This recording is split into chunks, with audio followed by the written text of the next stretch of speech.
hasta ahora han pasado varias guerras, hemos entrado en Europa, está el euro, no sé si hemos ganado o perdido algunas Olimpiadas, pero ha habido varias. Eso lleva tiempo y sobre todo la obra ha superado con creces el tiempo político. Y con todo esto y este resultado, la estación ha llegado hasta aquí. Entonces ahora lo que voy a tratar es de recordar el proceso en el cual está inserto esto, y es un proceso que nace en un concurso. Un concurso de arquitectura seguramente de las cosas bueno, pues más corrientes para los que estamos en el mundo, trabajando dentro de ella, pero tal vez más, no sé cómo decir, sorprendentes para las personas que no están en el mundo de la arquitectura.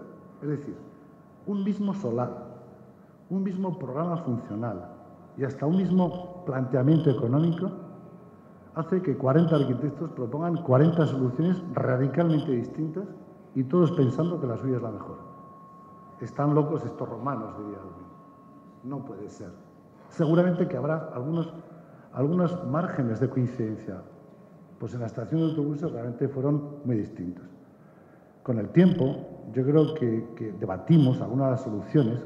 No hubo exposición, pero sí que a través de la escuela debatimos. A mí la solución, después de la nuestra, evidentemente, porque además ganamos, a mí me gustó mucho la que presentó Luis y Ramón, Luis Tena. ¿Te acuerdas? Una piececita semienterrada, lineal. Funcionaba desde el punto de vista de funcionamiento, yo creo que mejor que la nuestra, claramente.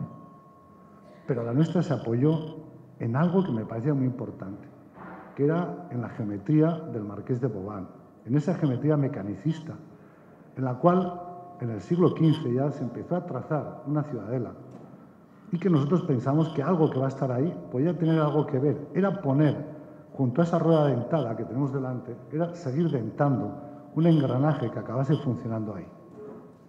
Y si la semana pasada veíamos cómo a veces los arquitectos tenemos que buscarnos en puntos ajenos o en palancas ajenas a lo que es el proceso distinto para tratar de darle importancia al valor de la propuesta arquitectónica, yo creo que esto nos ha llevado a un punto de una cierta perplejidad, a lo que podríamos suponer una cierta heterodoxia, ya partiendo de la diferente manera de analizar el lugar hasta las distintas soluciones.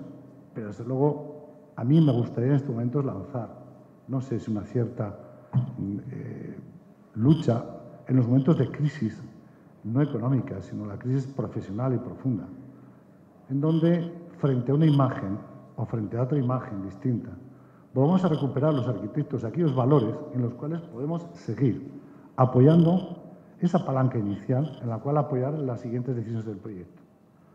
Para nosotros era muy importante que en este análisis, y partiendo del plano de Longas del siglo XVIII, donde está el proyecto de la ciudadela ajena, como veis, a la ciudad, aparece dibujada aquí abajito, pero casi diríamos que no hay, está como en una situación ideal, ¿no?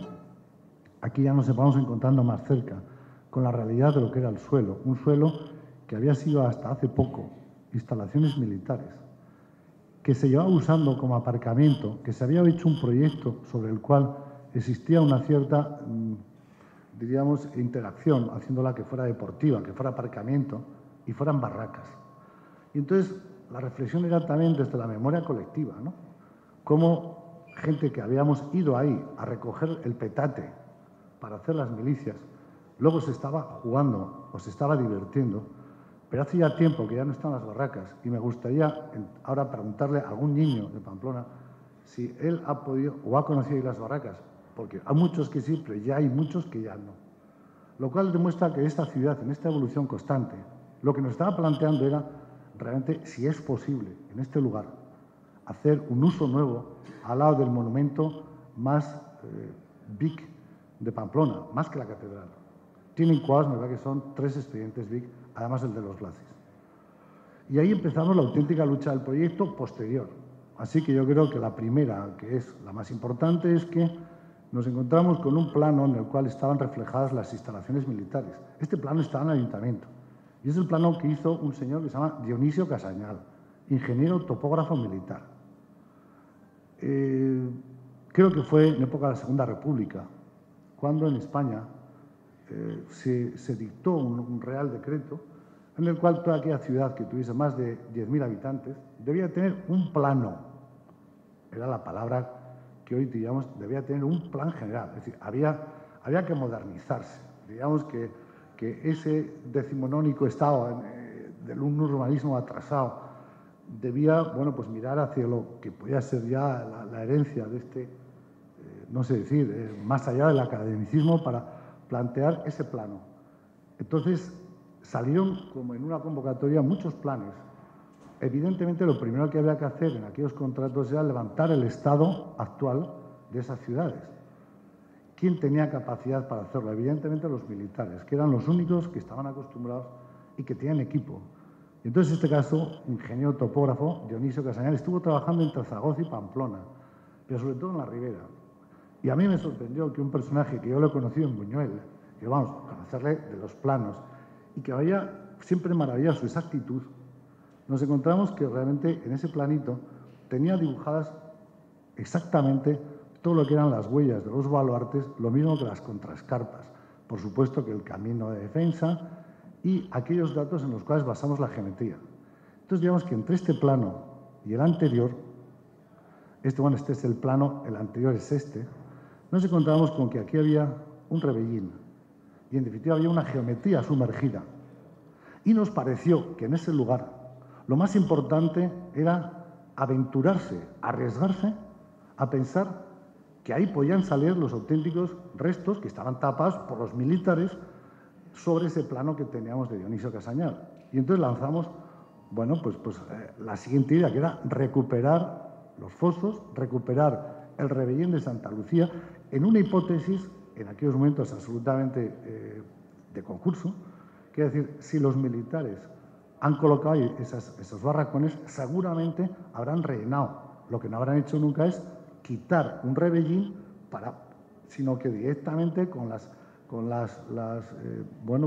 restos y con aportes de tierra habrán rellenado los fosos y habrán construido sobre ellos, y tal vez con las piedras de las murallas hayan hecho los edificios que están encima.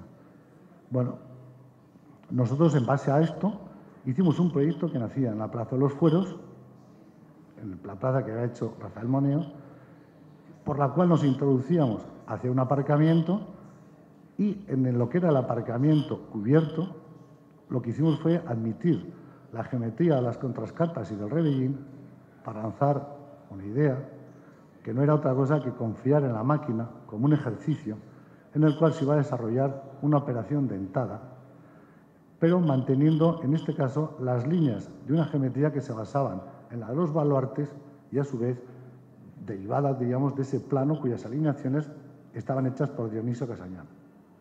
A partir de ahí, el proyecto fue sencillo, fue como extruir un posible glacis, hacer la estación de autobuses y volver a colocar de nuevo la manta encima. De tal manera que nosotros dejamos, sin aproximarnos a lo que era la contraescarpa, y manteniendo una estación que tenía, al final del eje de la Baja Navarra, justo en el eje, un acceso peatonal. En ese acceso peatonal y en el recorrido se pasaba por la zona comercial para llegar a las dársenas, ya con la zona de bar y cafetería situada entre las dársenas y los fosos, en una situación por debajo y con cotas que en aquellos momentos pensamos que hasta casi podían ser coincidentes. De tal manera que la llegada de los autobuses que se hacía por la calle Yanguas y Miranda, que era la otra, pensamos que gran propuesta del concurso, era hacer que toda la circulación se situase entre la Plaza de la Paz y la Plaza de los Fueros, haciendo que desde el sur o desde el norte confluyesen los autobuses a un punto para volver a emerger de nuevo por el sitio. Los aparcamientos, casi de un recorrido subterráneo, a una cota -4, se llegaba a la estación, se continuaba e incluso hasta, se llegaba a pensar, como luego veremos, en pasos por él. Pensamos que la estación de autobuses, como unas entradas a la ciudad, podía tener interés el que no se tuviera la sensación de que se estaba en un subterráneo. De ahí que una vez abajo se percibía a través de una bóveda vaída, una cúpula vaída, que con un óculo en medio respiraba y los gases de los autobuses salían a través de una fuente en un mecanismo aparentemente que funcionaba bien. Los expertos que así lo consultamos podían chutar. Bueno, digamos que este fue el concurso